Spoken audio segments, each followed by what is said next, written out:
হবে না জীবনে এসব, আমি আর প্রেফারেন্সের মধ্যে নাই ভাই, তো নাই এখানে শেষ। আমার জীবনে আর কখনো রিলেশনের মধ্যে আমার ইন্টারেস্টই নাই এখন আর। রিলেশনের উপর থেকে আমার ইন্টারেস্ট উঠে গেছে একদম একদম সরাসরি। আগে এস্টাবলিশ হই, নিজের স্বপ্নগুলো পূরণ করি, তারপর যখন সময় হবে তখন বিয়ে করে ফেলবো একদম ডিরেক্ট। তখন কাকে বিয়ে করে আপনারা জানতেই পারবেন, দেখতেই পারবেন, হয়ে যাবে, সমস্যা নেই। আচ্ছা, আমরা আর অতীতের কথা নিয়ে কথা বলছি না, কারণ বলতে গেলে এখন আবার ওর সাথে আমার ঝগড়া হয়ে যাবে। নোংরা ঘাটলেই নোংরা ঘাটা যায় না।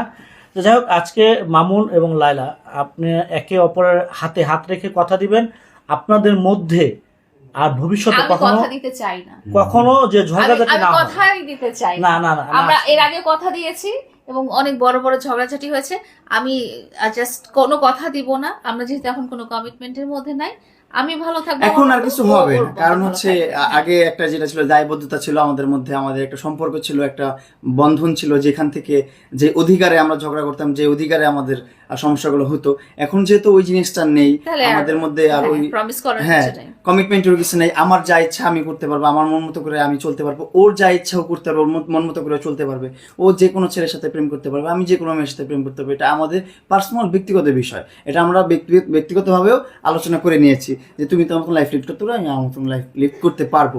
সো এর মধ্যে আর আমরা মনে করি না যে আমাদের আর কখনো ঝয় ঝামেলা হবে বা আমাদের মধ্যে মুখ কালাকালি হবে, কারণ যেহেতু আমাদের মধ্যে আর কোনো কমিটমেন্টই নাই, আমাদের মধ্যে কোনো আর কি বলে এটা একটা থাকে না, গোল থাকে না যে এরকম একটা গোল আছে আমার, হ্যাঁ, বা তোমার ট্রাস্ট রাখতে হবে, ওইরকম কিছুই নাই এখন আর। তারপর আমি বলি, দিন শেষে যেহেতু লায়লা আপনার ভালো একজন বন্ধু বা বেস্ট ফ্রেন্ড যাই বলেন না কেন, লায়লার সাথে আপনি আর কখনো আপনাদের দুজনের হবে না কথা কাটাকাটি হবে কিনা সেটা একটু আমরা ইনশাআল্লাহ হবে না। বন্ধুদের মধ্যে তো কাটাকাটি হয়, ওইটা আবার ঠিক হয়ে যাবে, কিন্তু এরকম বড় সড় আর কিছু হবে না আমাদের জীবনে। এই যে এখনই যেমন ঝগড়াঝাটি হলো, কথা কাটাকাটি হলো, এরকমই কথা কাটাকাটি হবে। এটা সিরিয়াসলি বলার কিছু নাই, বাট আমি এই জিনিসটাই বলতে চাই যে এটা পার্সোনালি তোমাকে বলি যে যেহেতু ঝগড়া একটা সময় হয়েছে, খারাপ একটা পজিশন হয়েছে, ওইটা যদি আমরা বারবার ডিসকাশন করি, লোকজনের কাছে যদি বারবার আমরা কোশ্চেনটা শুনি, আমাদের মনটা অন্যরকম হয়ে যাবে। আমরা এই মুহূর্তে মনটা অন্যরকম করতে চাচ্ছি না। আর আপনারা যারা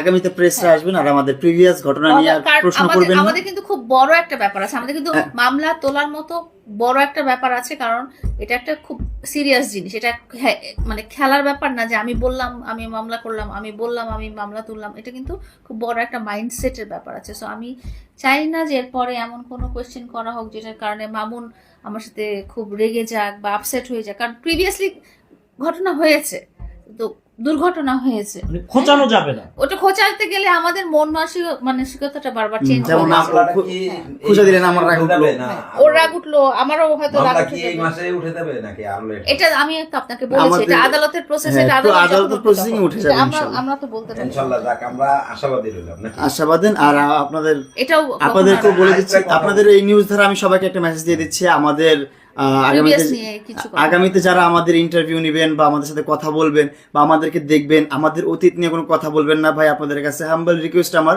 আগে যা ছিল, এখন থেকে আমাদের নতুন কন্টেন্ট দেখবেন, নতুন ব্লগ দেখবেন, নতুন ভাবে আমাদেরকে দেখবেন।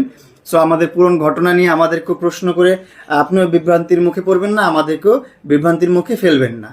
ভালো থাকবেন। আলটিমেটলি আমরা কিন্তু মানুষ, হ্যাঁ, আমাদেরকে যখন কোনো কষ্টের কথাটা মনে করে দেওয়া হয় বা দুঃখের কথাটা বা খারাপ কথাটা, তখন আমাদের খারাপ টাইম ছিল, অনেক এক্সট্রিম, আমার জন্য খারাপ টাইম ছিল, তো তখন আমরা ওই রাগটা দেখা যায় কি প্রেজেন্ট লাইফে আমি আর আনতে চাই না, তুমিও চাও না, মামুনও চাও।